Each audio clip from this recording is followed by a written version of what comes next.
दान करने से व्यक्ति देवत्व को प्राप्त होता है, देवता बनता है, धीरे धीरे धीरे धीरे देवता बनता चला जाता है। और आप में से कोई ऐसा नहीं है जो देवता बनना नहीं चाहता, सब चाहते हैं। आप घर से निकलते हैं तभी आपका मन होता है कि सामने जो भी पड़े वो हमसे राम राम करे, नमस्ते करे। हम जहां भी जाएं सभा में, वहां हमें कुर्सी मिले, आसन मिले, सम्मान मिले। ये सब मिलेगा तुमको, पर ये कब मिलेगा? जब कमाओगे तब मिलेगा। मांगने से मिलता नहीं कुर्सी, मांगने से सम्मान। आप किसी से कुर्सी मांग के तो देखो, कथा में देखो कैसे 14-15 का मुंह बन जाएगा। बेटा तू तो अभी जवान है बेटा, जरा कुर्सी दे दे बेटा।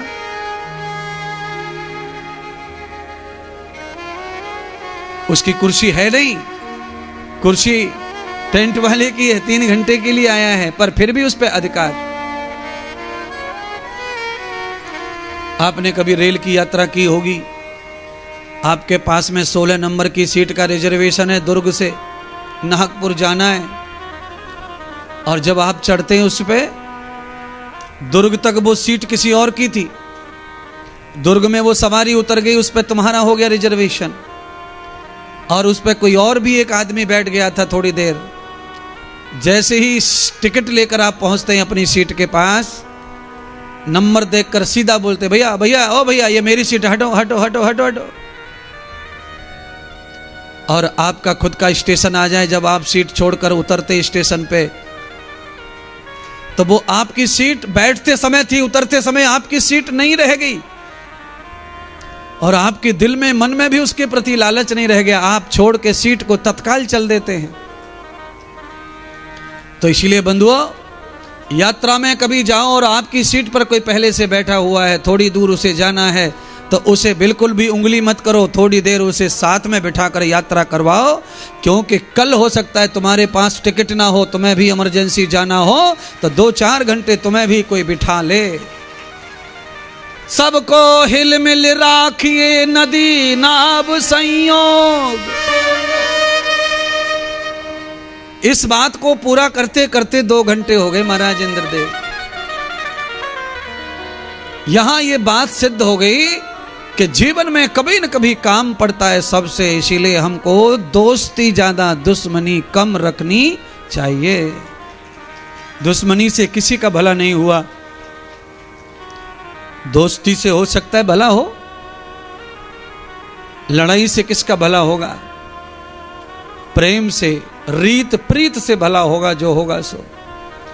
लड़ाई सब दुश्मन का भी और अपना सबका बुरा करती है। लड़ाई से 2 परिवार नहीं, कई परिवार खत्म हो जाते हैं। लड़ाई से कई परिवारों का मान, प्रतिष्ठा, सम्मान चला जाता है। आप किसी का मान हरण करना चाहते हो तो बचने वाला तुम्हारा भी नहीं रहता। इसीलिए किसी के सम्मान को ठेस पहुंचाने की जरूरत नहीं है तुमको।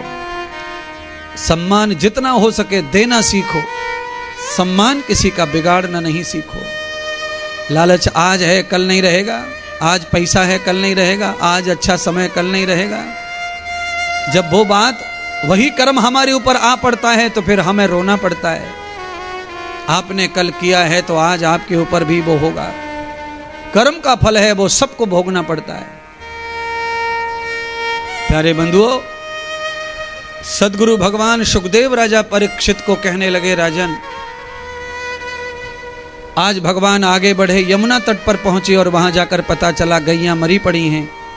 तो भगवान ने बड़े दुख के साथ वृंदावन वासियों से पूछा कि ये सब क्यों हो रहा है। तो कहा, प्रभु कालिया नाग जल में प्रवेश कर गया है यमुना में, और यहां गैया पानी पीने आती हैं, जो पीती है वही मर जाती है। आप कृपा करके बंदोबस्त करो। तब मेरे परमात्मा श्री कृष्ण गेंद और बल्ले का खेल खेलते हैं, और खेलते खेलते गेंद को जानबूझकर पानी में, यमुना में फेंक देते हैं बल्ले से। और गेंद श्रीदामा की है। अपने मित्र की गेंद को पाने के लिए भगवान स्वयं भी यमुना में कूद पड़ते हैं। पाताल में भगवान पहुंच गए वहां पर भगवान की भेंट दो परम स्त्रियों से हुई। वो परम स्त्री क्या कर रही थी?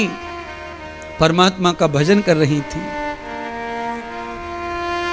ईश्वर का भजन कर रही थी महाराज, कृष्ण का ध्यान कर रही थी। वहीं पहुंचे भगवान, पहले अपनी भक्तानियों को वरदान दिया, सौभाग्यवती भव। अर्थात सुखदेव कहते हैं कि स्त्रियों के भजन से आज भगवान प्रसन्न हो गए और पाताल में जाकर उस राक्षस कालिया की पत्नियों को सौभाग्यवती का वरदान दे दिया। इससे यह निश्चित हो गया कि अब भगवान कालिया नाग को नहीं मारेंगे। महाराज, घर में कोई भी सच्चा भगत हो, पूरे घर को उसका लाभ मिलता है। घर में औरत अगर भगवान की सच्ची भगत है तो अपने पति और पुत्रों को कई जगह से, काल के गाल से निकाल के ला सकती है। महिला के अंदर ये पावर भक्ति से आ जाता है। इसीलिए मेरी बहनों, आपके घर में कोई पुरुष नास्तिक है, दारूड़ा है, मांसाहार करता है और कोई गलत काम करता है, आप ना चिड़चिड़ करो, ना परेशान रहो। आप तो केवल बंसी वारे की, आप तो केवल धनुषधारी की, आप तो केवल गंगाधारी शिव की शरण में चले जाओ। उसका ध्यान करो, ध्यान करो, ध्यान करो, ध्यान करो।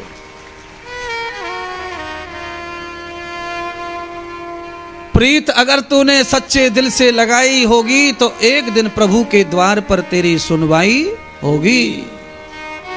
परमात्मा की प्रीत कभी व्यर्थ नहीं जाती। समय आने पर बड़ा काम परमात्मा का प्यार देता है। परमात्मा तो क्या, समाज में कोई बड़ा आदमी हो, उससे भी आपका रिश्ता अच्छा है तो आपका बड़ा काम आएगा जरूरत आने पर। परमात्मा तो पूरी दुनिया की सरकार के मालिक हैं।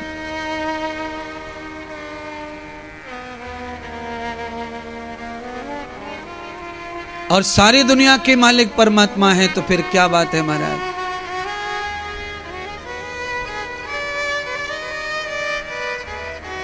कभी कभी तो भगवान के ऊपर आप घमंड भी कर सकते हैं।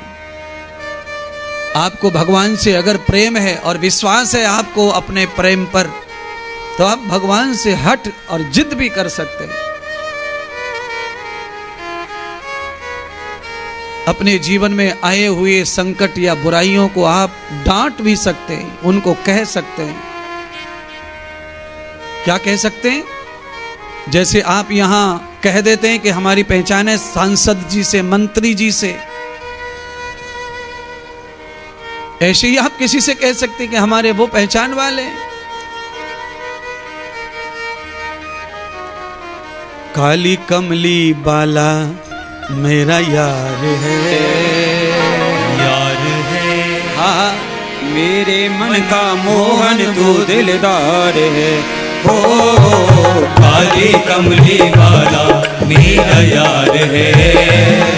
मेरे मन का मोहन तू दिलदार है। हो काली कमली वाला मेरा यार है। मेरे मन का मोहन तू दिलदार है। ओ काली कमली वाला मेरा यार है।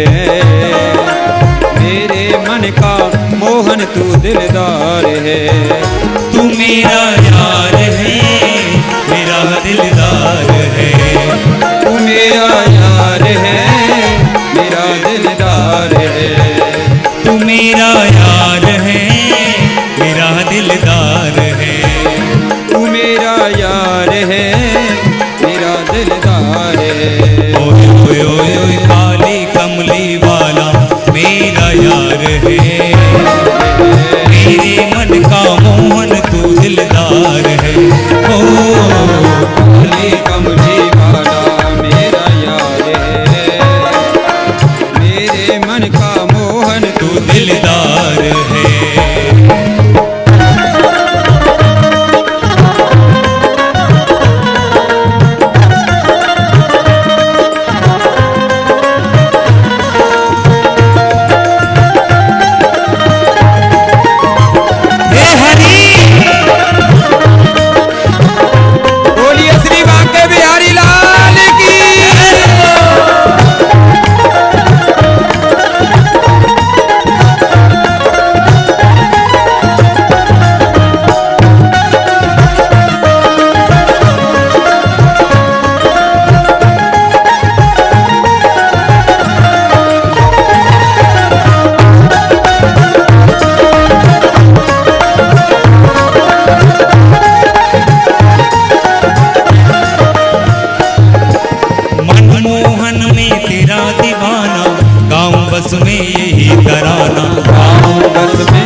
एतबार है। श्याम सलोने तू मेरा एतबार है। मेरे मन का मोहन तू दिलदार है। ओ काले कमले वाला मेरा यार है। मेरे मन का मोहन तू दिलदार है। तू मेरा यार है, मेरा दिलदार है। तू मेरा यार है मेरा दिलदार है। तू मेरा यार है, मेरा दिलदार है। तू मेरा यार है मेरा दिलदार है। ओए ओए ओए ओए काले कमले वाला मेरा यार है। मेरे मन का मोहन तू दिलदार है। ओ काले कमले वाला मेरा यार है। मेरे मन का मोहन तू दिलदार है। श्री राधे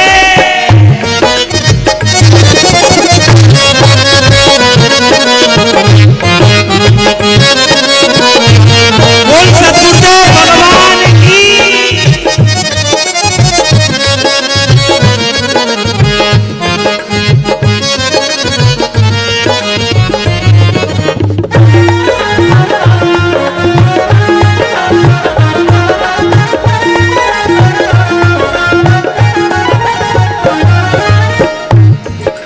तू मेरा मैं तेरा प्यारे, ये जीवन अब तेरे हवाले। ये जीवन अब तेरे हवाले।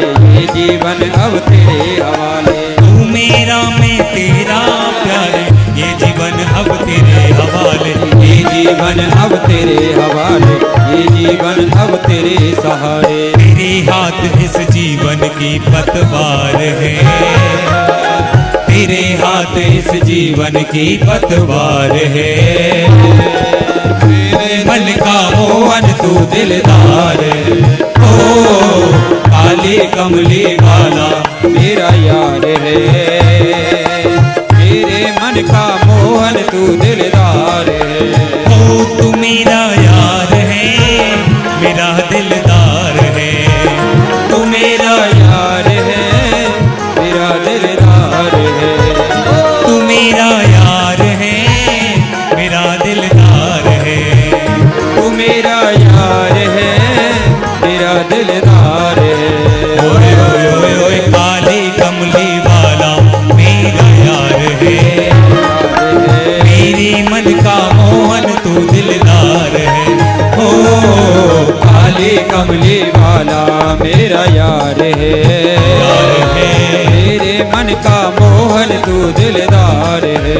बलिहारी दोनों हाथों से सेवा करते हुए श्री राधे।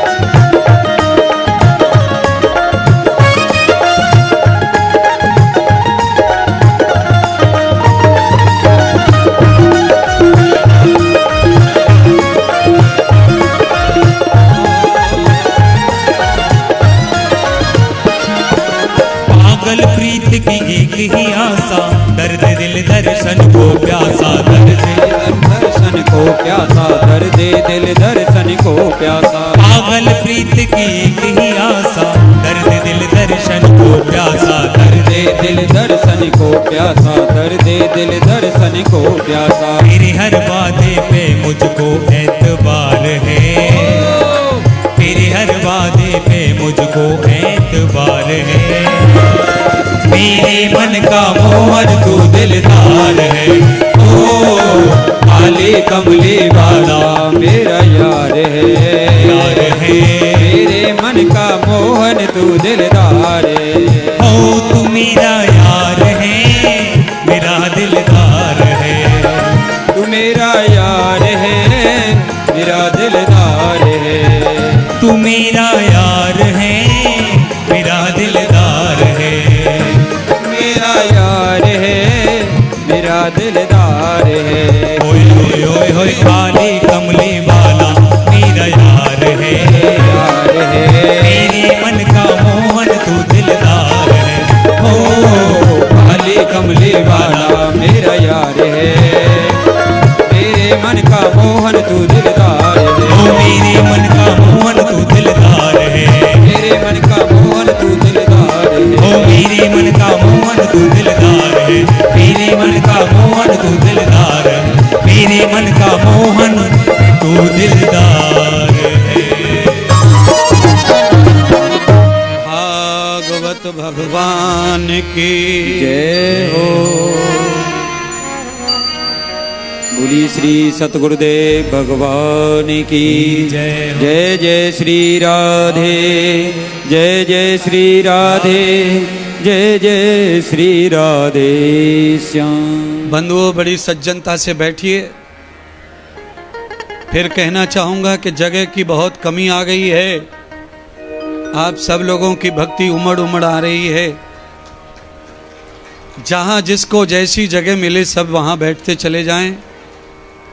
और पांडाल के बाहर भी बहुत बैठे हैं लोग, बगीचों में, पेड़ों के नीचे।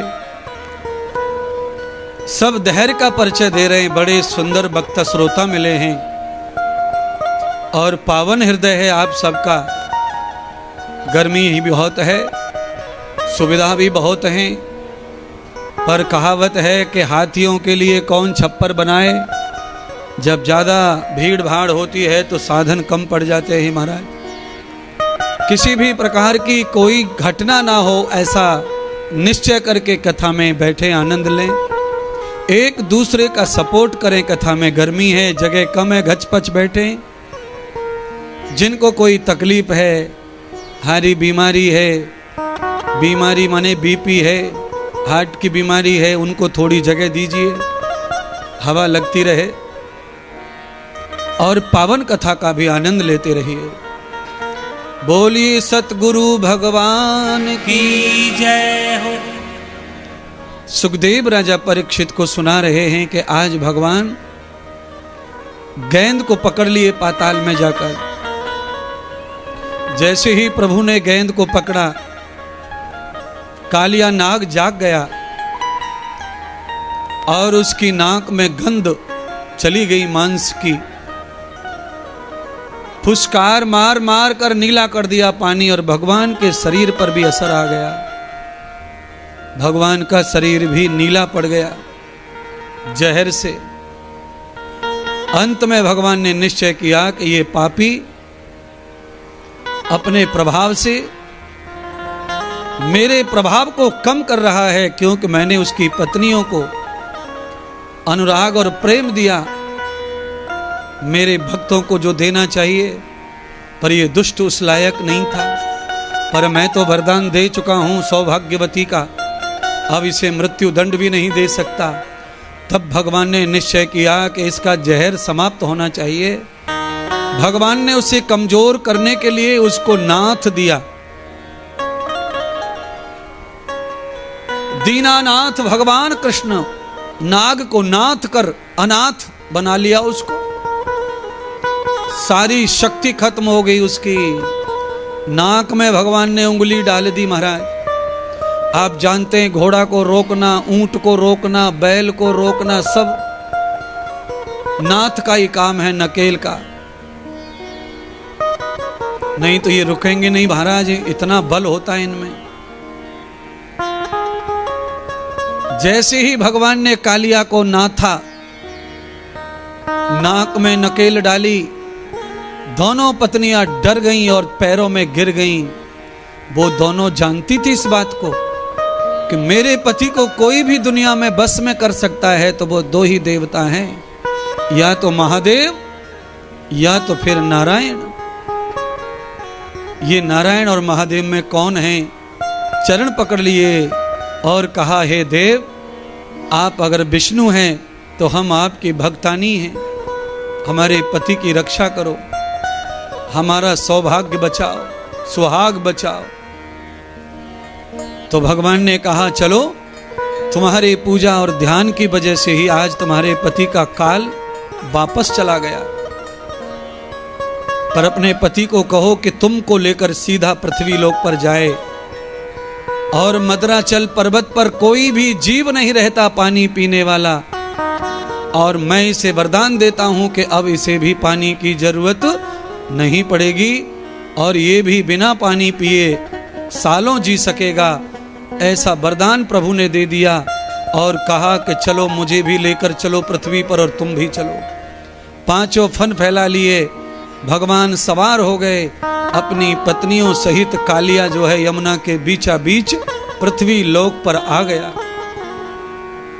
भगवान को पृथ्वी पर देखा।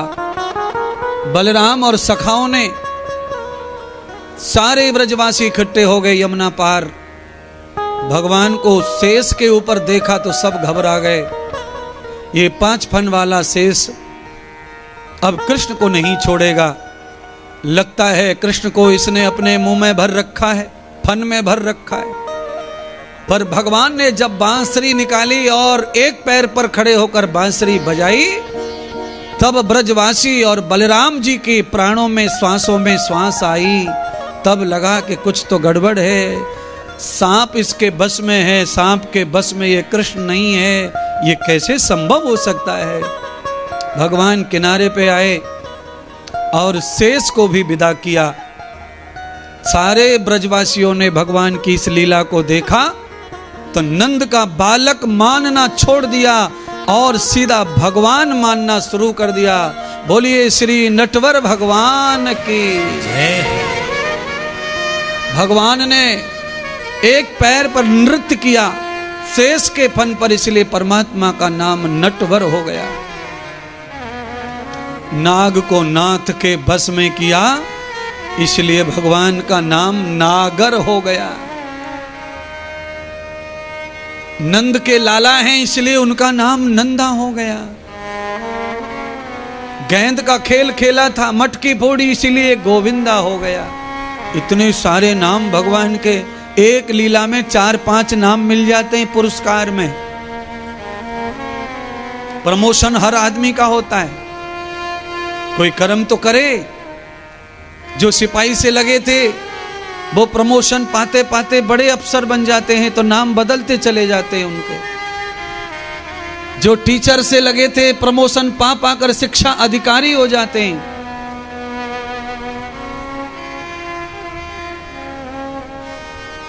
प्रमोशन तो मानव का धर्म है, उन्नति करना। पतन मनुष्य का धर्म नहीं है, पर मनुष्य के चिंतन और मनुष्य की गलतियों से उत्थान और पतन दोनों ही होता रहता है। वही इंसान का पहले बड़ा उत्थान हुआ, फिर पतन हुआ। कर्म ही आड़े आ जाते हैं महाराज। इसलिए परमात्मा सबको बुद्धि प्रदान करना है। हे भागवत भगवान, सबको भक्ति दो, ज्ञान दो, वैराग्य दो, मुक्ति दो। दुष्कर्मों से, बुरे कर्मों से जो हो गया सो गलती हो गई, अब कोई गलती नहीं होगी। ऐसा सबकी बुद्धि को बना दो जिससे सब सफल जिंदगी जीकर आपकी शरणागति आ जाएं। हे प्रभु, हे दयालु, हे कृपालु। ये स्वार्थी बुद्धि है बंधुओं, इसको बड़ा लालच आता है। कितना लालच। अभी देखो सब लोगों का कितना मन लग रहा है कथा में, और कथा छूटने दो फिर मन लगेगा वहां पर रसगुल्ले की दुकान पे, खट्टे मीठे पानी की दुकान पे। अलग अलग दुकानें लगी हैं, पंडाल के बाहर बाजार सजा हुआ है। आधी जनता खाते पीते जाती है, वहां मन लग जाता है। क्यों? बुद्धि का और मन का कोई स्तर नहीं होता, इसका स्तर कभी डाउन हो जाता है। एक पल में इनका मन का, बुद्धि का स्तर गिर सकता है। बड़े बड़े ऋषि महर्षि पतन हो गए बुद्धि और मन के स्तर के कारण। कब स्तर गिरेगा समय के साथ पता नहीं चलता। क्यों? मन ठगिया है, बुद्धि ठगिया है। इसीलिए ऋषि पतंजलि कहते हैं मन और बुद्धि इन दोनों के ही प्रताप से भगवान नहीं मिलेंगे, क्योंकि ये ठगिया है, ठगिया। इनका प्रताप कभी ऐसा नहीं बनता कि तुम्हें भगवान से मिला दे। मन को मार लो, बुद्धि को कंट्रोल कर लो, तो भगवान की तरफ बढ़ोगे। अगर बुद्धि नहीं सबली, मन नहीं मरा, तो तुम भगवान की तरफ जा ही नहीं सकते, सोच ही नहीं सकते। पर संत क्या लिखे हैं? संत ये लिखे हैं कि आदमी बिस्तर पे इतना बुढ़ा हो गया, इतना बुढ़ा हो गया कि चम्मच से पानी पिलाया जा रहा है, फिर भी मन उसका मरता नहीं है। माया मरी न मन मरा, माया मरी न मन मरा, और मर मर गए शरीर, आशा तृष्णा ना मरी, कह गए दास कबीर। कबीर जी का कितना अध्ययन है, कितना कितना चिंतन है। कबीर जी ने कितना अध्ययन किया होगा, अनपढ़ आदमी ने इतना अध्ययन किया। उन्होंने आपको पढ़ा, जमाने को पढ़ा, किताब नहीं पढ़ी उसने। पोथी पढ़ पढ़ जगमुआ पंडित भयान। किताब का ज्ञान सहयोगी तो है जीवन में, पर किताब का ज्ञान आपको वास्तविक वहां नहीं ले जा सकता जहां आपको जाना है। किताब का ज्ञान आपको सृष्टि का तो ज्ञान दे सकता है कि कहां पर है कथा, कहां चल रही है। आप आ जाएंगे मोबाइल की मैप के हिसाब से कथा में पहुंच जाएंगे, पांडाल तक ले आएगा मोबाइल। आपको किसी समुद्र पर जाना है, किसी बीच पे जाना है, मोबाइल ले जाएगा, नाम डाल दो। पर आप अपने मोबाइल में कितना भी बैकुंठ बैकुंठ बैकुंठ बैकुंठ डाल देना, पर वो कभी बैकुंठ ले जाने वाला, उसका मैप धरती पर ही चलता है। बस बुद्धि मनुष्य की मैप बनाती है, दुनिया बनाई है वो केवल धरती पर ही चलता है। तद सुखम यथा जाताम प्रपन्नम भूय दर्शनम, यस्य मूलम तथा रूपम एवं आसविहारिणी। जैसे ही भगवान ने वृंदावन में राक्षस को मार के भगा दिया, जल निर्मल हो गया, वृंदावन के संत महात्मा और गौ सुखी हो गईं। तब ही संतों ने भगवान को सिर पर पधार लिया, कंधों पर उठा लिया और पूरे वृंदावन की परिक्रमा करके जय जयकार करने लगे और भगवान को एक और नाम दे दिया। बोलिए श्री वृंदावन बिहारी लाल की जय हो। मेरे परमात्मा ने जब नाग को नाथ दिया, नागर बन गए, पाताल से पृथ्वी पर आए, नाचते हुए नटवर बन गए, और आज संतों की नजर में भगवान बिहारी बन गए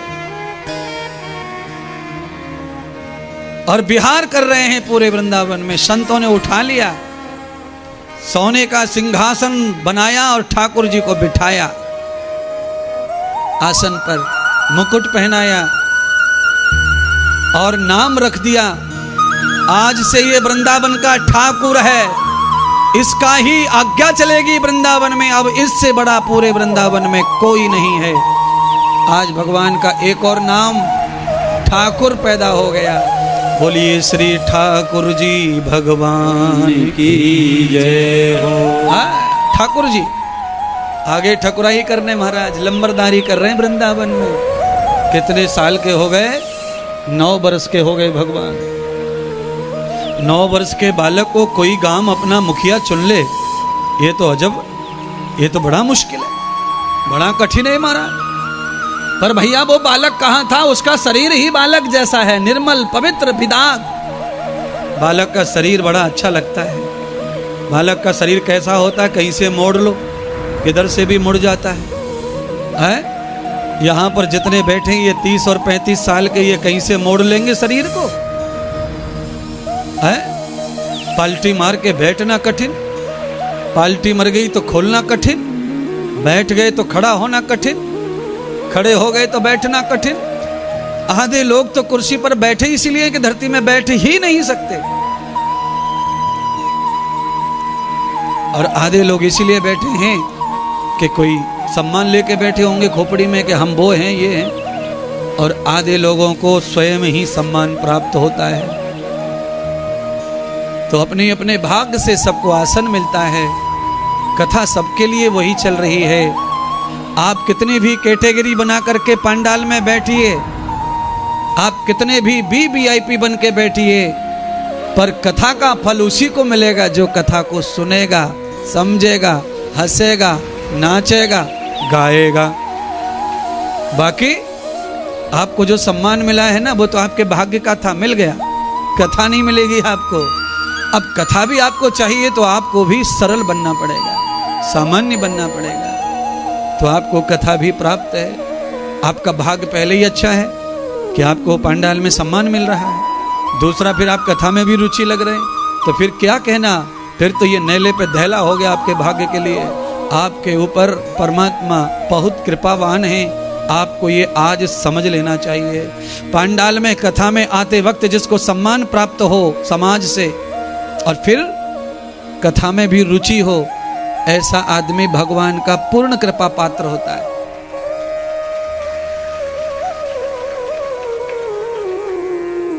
कुछ लोग वीआईपी आते हैं, पूरी कथा को बिगाड़ देते हैं, पूरी कथा बिगाड़ देते हैं। आएंगे और बीच कथा में आए और रोक देंगे कथा को, 5 मिनट स्वागत हो जाए, फलाना हो जाए, ठिकाना हो जाए, हो गया।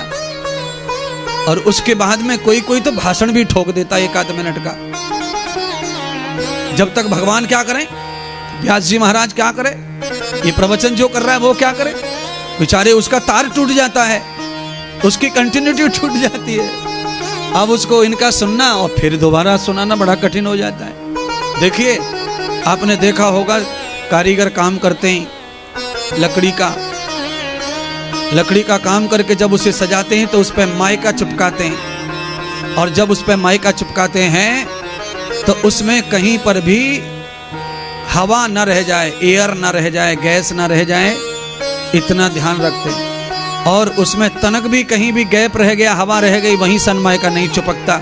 चाहे फिर मिस्त्री कितनी भी सैल्यूशन लगा ले, पर वो सनमाइका चिपकने वाला नहीं है। वहीं से गैप खत्म, माइका वहीं से उखड़ने लगता है। ऐसे ही चालू कथा में जब कोई विघ्न डालता है तो फिर ऐसा ही समझ लो कि सनमाइका यहां से उखड़ेगा, शुरू हो गया, लिंक टूट गया, ये ईयर आ गया बीच में, ईयर आ गया। इसीलिए कोई जितना भी वीआईपी हो उसका सम्मान हो, पर कथा न रुकवा करके कथा कंटिन्यू चलती रहे, उनका भी शांति से सम्मान हो जाए। और कथा जब आरती विश्राम हो तब खूब भाषण हो, खूब बढ़िया बोला जाए, क्योंकि बोलना ही चाहिए प्रतिष्ठित आदमी को, धन्यवाद देना ही चाहिए, बधाइयाँ देनी चाहिए अपने समाज को। अगर आप समाज के प्रतिनिधि हैं तो आप अच्छे काम का खूब शुभकामना दें, पर उसका भी समय सही होना चाहिए। आइए, मुझे तो व्यासपीठ से सबको समझाना है। कोई यहां पर ऐसा न माने कि भैया हम तो पंडाल के बाहर बैठे दूर, हमको क्या पुण्य मिलेगा। ना, आपको बहुत पुण्य मिलेगा। कैसे पुण्य मिलता है, तो भगवान कल गंगा दशहरा गया है, मुझे कल ही बताना चाहिए था, पर आज बताता हूं। भागवत में एक श्लोक है, वो कहता है, गंगा गंगेत यो ब्रूयात योजना नाम सतैरपि, अर्थात योजन, एक योजन का बोलते हैं 12 किलोमीटर, और योजना नाम सतैरपि 100 योजन,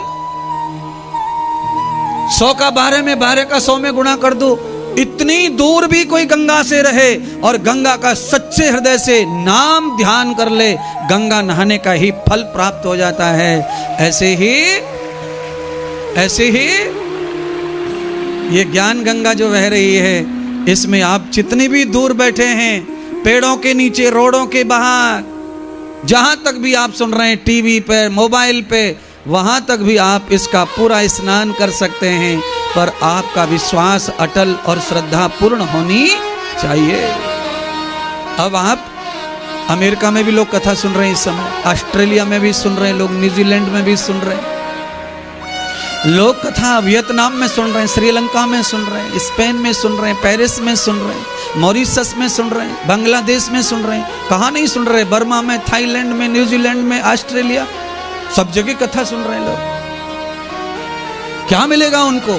ज्ञान मिलेगा, जीने की कला आएगी, उनके जीवन के अनेक अपराध और पाखंड छूटेंगे, और उनकी अगर श्रद्धा है तो उनको पंडाल में बैठ के कथा सुनने का ही फल मिलेगा, वही फल मिलेगा। पर वहां से कोई इस तरह कोई सोचे तो सही, पर कारण क्या है, कारण यह है कि टीवी पे कथा का फल थोड़ा कम हो जाता है, क्योंकि टीवी पे कथा लोग घूमते फिरते सुनते हैं। सुन रहे हैं, काम आ गया तो काम कर लिया, आवाज बढ़ा दी, काम चल रहा है। कोई मेहमान बीच में आ गए तो उनका भी समेटना पड़ता है। अपना भी मन आ गया तो चलो आलस्य आ रहा है थोड़ा, चाय मार दो, एक कप चाय बना ली और चाय पी रहे हैं, कथा सुन रहे हैं अपना। अच्छा मन आ गया, सोफा पे बैठे थे तब से, अब चलो थोड़ा लेट के सुन लो कथा, तो लेट के सुन रहे हैं कथा। तो पी के, खा के, सो के, लेट के, चल के, इतना सब करके कथा सुनते सुनते तो थोड़ा फर्क आएगा। कैसा फर्क आएगा?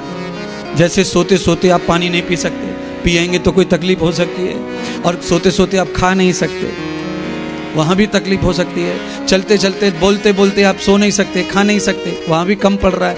ऐसे ही कथा भी कम पड़ जाती है फिर। इसीलिए कथा के लिए खर्चा इसीलिए करवाया जाता है कि अनुष्ठान हो जाए, कथा भागवत परायण हो जाए, सब एकदम सबका अनंत चल रहा है। 4 श्लोक है महाराज कथा।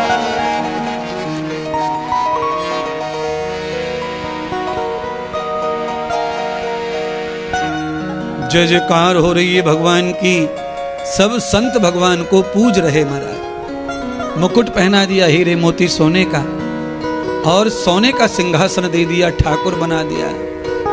और सब मुखिया जी कह रहे हैं, ठाकुर जी कह रहे हैं, और सब नियम से भोजन पानी सेवा कर रहे महाराज। सारे लोग सेवा करने लग गए।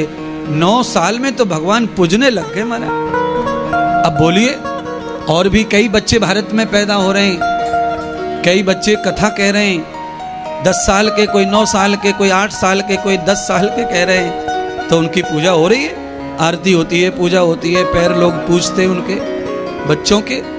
किसके कारण? पिछले जन्म का कोई पुण्य, पिछले जन्म का कोई भजन, पिछले जन्म का भागवत का कोई श्लोक उनको फलित हो गया, तो बचपन से ही परमात्मा ने उनके ऊपर अपनी कृपा कर दी, उनकी सरस्वती अच्छी कर दी। भले ही उनको ज्ञान ज्यादा नहीं है, अध्ययन कम है, ज्ञान भी कम है, पर बोलने का चातुर्य होने के कारण रटी पड़ी बातों को प्रारंभ कर देते हैं। तो ये जो भागवत है, ये भागवत सड़े गले काले पीले लंगड़े बहरे सबको पुजवा सकती है। इसमें शक्ति है, भागवत नारायण में शक्ति है पुजवाने की। जो भी इसे माथे पे धर लेता है, बुद्धि में धर लेता है, उसी को पुजवा देती है। ये गोरा काला रंग नहीं देखती, अंधा नहीं देखती है, अंधे का ब्याह होना कठिन है, पर इस भागवत के प्रभाव से अंधा भी पुज जाता है, लंगड़ा भी पुज जाता है, बहरा भी पुज जाता है, कुरूप भी पुज जाएगा। अष्टावक्र पुज गए, पैर ही नहीं थे शरीर में कुबड़ा निकला, पुज गए महाराज। कहे आधर्मम प्रबद्धते युक्तम जीवात्मा सरंचन। कोई भी जीवात्मा मनुष्य के शरीर में आ जाए और धर्म का मार्ग अपना ले, परमात्मा का भगवत मार्ग, वो पूज सकता है। और पूजा पाने के लिए ना गोरा चिकना सुंदर होने की नहीं जरूरत है। आपका कर्म अच्छा है, भागवतीय कर्म है, सुंदरता भी है तो और अच्छी बात, नहीं है तो कोई फर्क नहीं पड़ता। आपके कर्म की ही पूजा है। क्यों? आप नहीं जानते शायद, अगर इंसान की पूजा होती तो सब पूजते, पर इंसानियत की पूजा है इसलिए सब नहीं पूज पा रहे हैं, क्योंकि सब में इंसानियत है ही नहीं। इंसान के चोले में लोग जानवर पशुओं की जिंदगी जी रहे हैं। अब मैं क्या क्या कहूँ, किसी किसी को कभी कभी कोई बात उल्टी भी लग जाती है, अर्थ का अनर्थ भी हो जाता है, कभी कभी किसी आदमी को बुरा भी लग जाता है, कभी कभी लोग ऑब्जेक्शन भी कर लेते हैं कि ऐसा क्यों बोला। मैं यही कहना चाहता हूँ, इंसान के चोले में इंसानियत नहीं है तो कैसे पूजेंगे, क्यों पूजेंगे? अरे परमात्मा ने यह शरीर दिया है तो इसमें इंसानियत पहले होनी चाहिए, जरूर होनी चाहिए। सब कुछ न हो पर इंसानियत होनी चाहिए। आगे बढ़ोगे सब मिलेगा, सब मिलेगा। इंसानियत आने के बाद सब कुछ प्राप्त हो जाता है। अब प्राप्तम प्राप्त लक्ष्मी, जो सपने में नहीं था वो मिलेगा, पर इंसानियत चाहिए। इंसानियत है तो भगवान तुम्हारी रक्षा करता है, दुष्टों से दुष्ट, बुराइयों से, दुश्मनों से दुश्मन, बुराइयों से। कामांधभूतम तम पुरुषमायाम, काम क्रोध लोभ मोह ये वत्सर, ये सब तुम्हारे दुश्मनी है। और इन दुश्मनों से बचाने वाला कोई भाई बहन नहीं होता है, इनसे तो भगवान ही बचा सकता है। और समाज में भी, बाहर भी तुम्हारे दुश्मन हैं, उनसे भी भगवान ही बचा सकता है। इसलिए परम प्रभु परमात्मा सुखदेव कहते हैं, राजन, अपनी अंदर की बुराइयों को या बाहर की बुराइयों को मारना है तो भगवत चर्चा में चलो, भगवत शरण में चलो, भगवत कृपा को पाओ, सब कुछ अच्छा हो जाएगा। आनंद बरसता है इसमें, कृपा बरसती है इसमें। क्या बिगड़ेगा? थोड़े थोड़े में अच्छा हो जाएगा। एक साथ महर्षि बनने के लिए कहां कह रहे हैं हम? एक साथ महात्मा मत बनो, एक साथ ऋषि मुनि मत बनो। तो कैसे बने? तो धीरे धीरे बनो, धीरे धीरे बनो। क्यों? तेज तवे पे रोटी सेको, कहीं जल जाएगी, कहीं कच्ची रह जाएगी। अगर आपने तेज तवा गरम कर दिया और पराठा बनाना शुरू कर दिया तो कहीं जलेगा, कहीं कचेगा, आधा कच्चा आधा पक्का। जल गया, एक जगह रह गया। और धीमी अग्नि पर, धीमे तवे पर सेकोगे रोटी तो केवल रोटी सिकेगी, कोई भी काला दाग लगने वाला नहीं है। आप कढ़ाई गरम कर लो, ज्यादा तेज कर दो और तेज कढ़ाई में सब्जी छौंक दो तो लोहे के अंदर से आग निकलती है, बपा आग पकड़ लेता है तुम्हारा छौंका। क्यों? आपको जल्दी पड़ रही ना, लपड़ झपड़ लपड़ झपड़ लपड़ झपड़ में ऐसे नुकसान होते हैं। तो इसीलिए संत कहते हैं धीरे धीरे अपना कार्य सिद्ध करो, अपनी बुद्धि को पकड़ो और मन को पकड़ो, काम अच्छा होगा।